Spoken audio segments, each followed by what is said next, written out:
जंतर मंतर पर 3000 लोगों की भीड़ इकट्ठा थी और उन 3000 की भीड़ में पुलिस ने जो पैलेट गन चलाए उससे पूरी भीड़ में 3000 में चुन करके एक व्यक्ति जो साहिल लोचन था उसको 200 से 250 छर्रे लगे।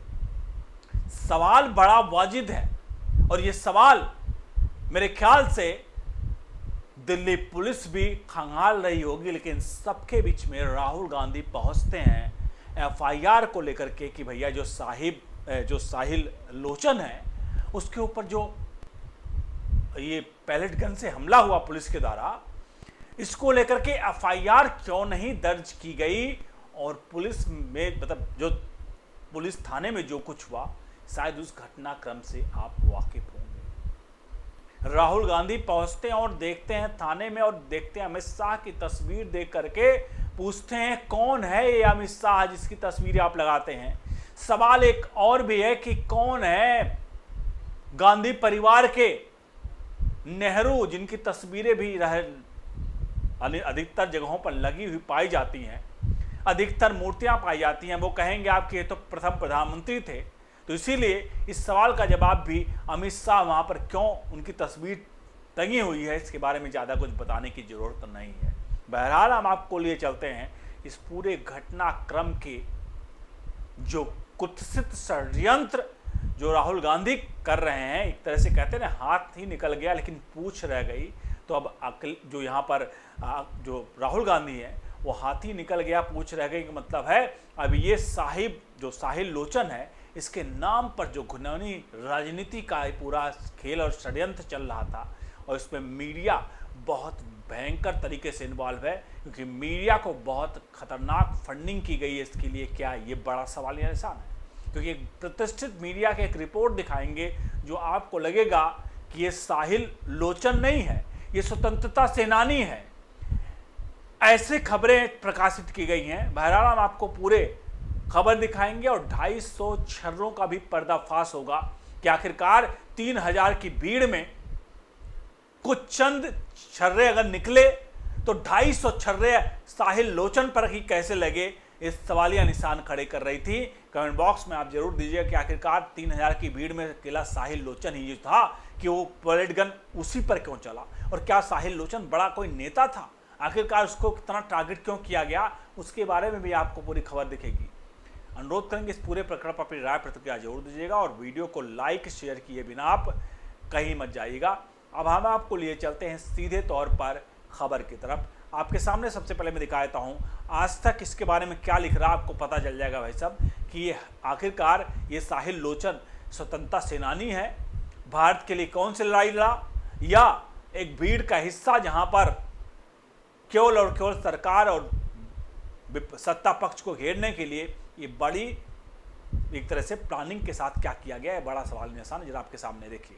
आज तक ने क्या लिखा, आज तक की जरा मैं लाइन इसलिए पढ़ रहा हूं कि आपको जरा समझना पड़ेगा भाई साहब ये है कौन स्वतंत्रता सेनानी था, क्या साहिल लोचन, इसने क्या काम कर रखे थे। देखिए लिखा है, यहां तक लिखा आज तक ने कि जिस खाकी वर्दी को पहनकर देश की सेवा करने का सपना एक 19 साल का युवा रात दिन देख रहा था, उसी पुलिस की पैलेट गन के छर्रों ने उसकी आंखों के आगे अंधेरा कर दिया। राजधानी दिल्ली में नीट पेपर लीक के खिलाफ सड़कों पर उतरे दिल्ली यूनिवर्सिटी के छात्र साहिल लोचन की जिंदगी 20 जुलाई की दोपहर हमेशा के लिए बदल गई। आज उसी साहिल के इंसाफ दिलाने के लिए दिल्ली पुलिस के खिलाफ एफआईआर दर्ज कराने की लोकसभा में नेता प्रतिपक्ष राहुल गांधी खुद संसद मार्ग थाने से के बाहर धरने पर बैठ गए हैं। आपने ये आज तक की मैंने लाइन इसलिए दिखाई कि आज तक ने कितना मार्मिक तरीके से इसकी प्रस्तुति किया है, कितना दर्द में इसके लाइनों को बयां किया है। इस लाइनों को समझने लायक है कि एक युवा जो वर्दी पहनना चाह रहा था वही वर्दी उसे छर्रे ने उसके सपनों को छल्ले कर दिया। सवाल यहां पर यह है कि आखिरकार ये जो लोग जो कर रहे थे ये शांतिपूर्वक प्रदर्शन था। जो कुछ हुआ आपको पता है, ये लोग पार्लियामेंट पर अटैक करने वाले थे। अगर दिल्ली पुलिस उस वक्त कोई एक्शन नहीं लेती तो यही साहिल लोचन पार्लियामेंट के अंदर घुसे होते और साहिल लोचन को उकसाकर इसी तरह के राजनीतिक दल राहुल गांधी जैसे लोग राजनीतिक रोटी सेकते हुए एक गरीब परिवार के बच्चे के साथ किस तरह के उसका इस्तेमाल कर रहे हैं। जिस तरह की खबरें आ रही उस खबरों में ये बताया जा रहा है कि इसका पारिवारिक पृष्ठभूमि की बात करें तो 19 वर्ष का ये लड़का जो है इस हरियाणा का रहने वाला है और वर्तमान में उसके परिवार जो है दिल्ली के नजफगढ़ का इलाके में आता है। साहिल के पिता, ध्यान रखिएगा, साहिल के पिता ड्राइवर का काम करते हैं और साहिल का और 3 भाई बहनों के साथ सबसे बड़ा है। यानी कि आप समझ सकते हैं एक गरीब परिवार का बेटा जो उस भीड़ में जाकर के 250 पैलेट गन यानी छर्रे उस पर लगते हैं। अब आप समझते हैं कि गरीबी किसी से क्या कराती है। इसमें क्या साहिल लोचन को किसी प्रकार के उकसा करके इस तरह की चीजें की गई, सबसे बड़ा सवाल है। क्योंकि इस पूरे मामले पर एफआईआर होना वैसे भी जरूरी था। इसलिए एफआईआर होना जरूरी था क्योंकि दिल्ली पुलिस को भी पता चलना चाहिए कि ये जो पैलेट गन है ये क्या दिल्ली पुलिस की ही है या पीछे बैठे अराजक तत्व, जो अराजक तत्व इन बच्चों को आगे करके अपनी राजनीतिक रोटी सेकने के लिए पूर्ण रूप से प्रायोजित भीड़ में कुछ बच्चों को आगे करके पीछे से पैलेट गन के अपनी तरफ से तो नहीं फायर किया।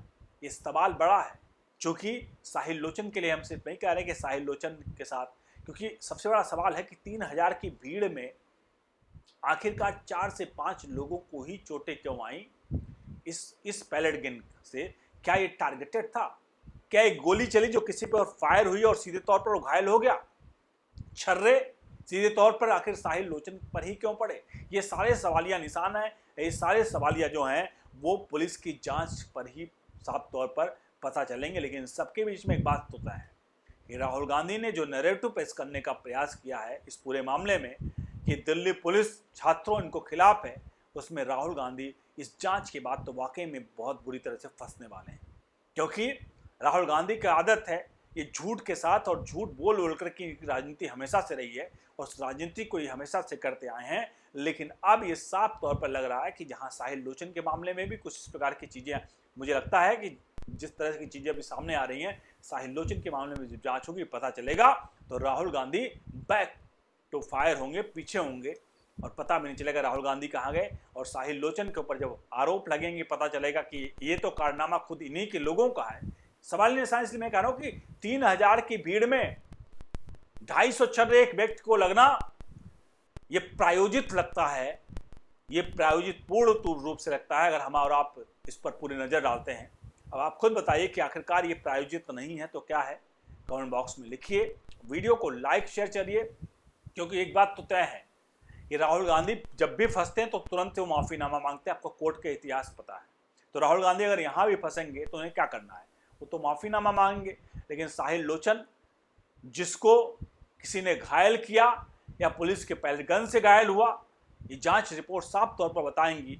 चूंकि 250-3000 की भीड़ में अकेले एक व्यक्ति को 250 लग रहा है, 3-4 लोग और घायल हैं, साफ तौर पर दर्शाता है कि इसके पीछे एक बड़ी कुत्सित साजिश और षड्यंत्र का एक साजिश की वो साफ तौर पर नजर आ रही है। बहुत बहुत धन्यवाद।